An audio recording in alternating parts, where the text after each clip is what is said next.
Section 1, Problem 3. In the formula, r is for the range of the projectile, where the initial velocity in feet per second and the angle of elevation. If initial velocity is 2,500 feet per second and the angle changes from 10 to 11 degrees. Letter A. Determine the change in the range of the projectile. To find the rate of change, you need to substitute 11 degrees and 10 degrees on your original equation. So you're going to get initial velocity squared over 32 times sin 2 of 10 degrees.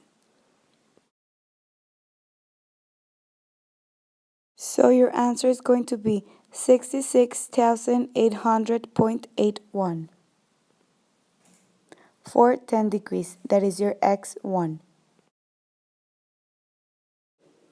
Then you're going to substitute your 11 degrees. So you're going to have initial velocity squared over 32 sin 2 of 11 degrees. And this is going to be 73,165.35.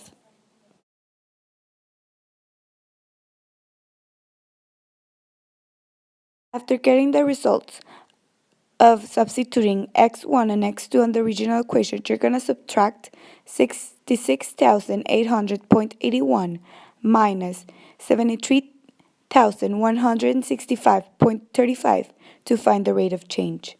So this is going to give you an answer of 6,364.54. For letter B, differentiate to find the rate of change. So your x1 equals 10 degrees and x2 equals 11 degrees. So delta x is going to be 1, that is the difference between 10 and 11. And then you're going to plot your original equation, that is 2,500 squared over 32 times sin 2 of x.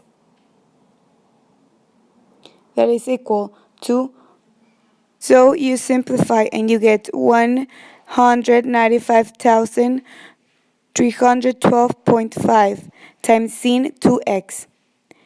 Then you get the derivative of this.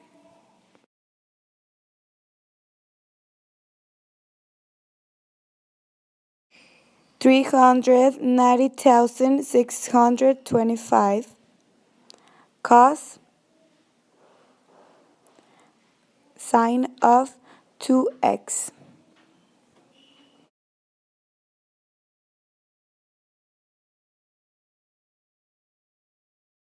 So your dy is going to be 390,625 cosine of 2x. So on the x, you're going to plot your 10 degrees, that is your x1, times 1. And this is going to be 367,067.45 is your approximation.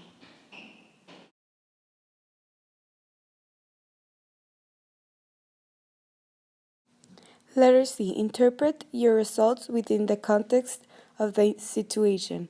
The first result we got is exact change in the range of the projectile, and the second, doing it by differential, we got an approximation of the change. If the range of the projectile depends on the angle of elevation, and the angle of elevation is changing, obviously the projectile will change accordingly. Letter D.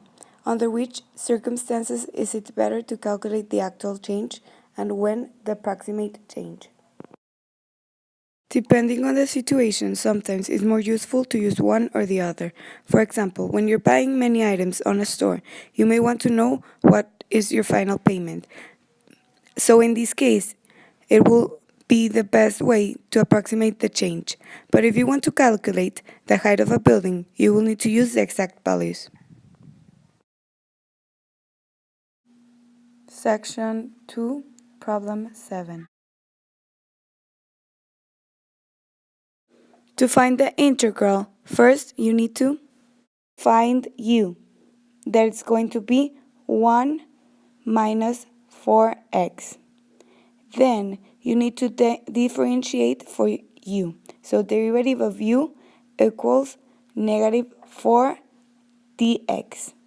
Then you need to solve for dx. So dx equals du over negative 4.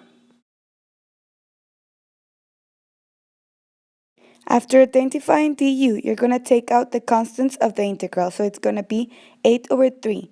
Integral of 1 over u to the 5th power, multiplying your du over negative 4.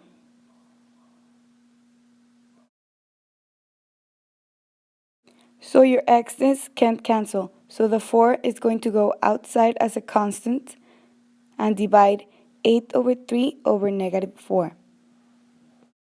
So you substitute and you're going to get negative 8 over 12 integral of the antiderivative of 1 over u to the 5th, that is ln u to the 5th power plus c.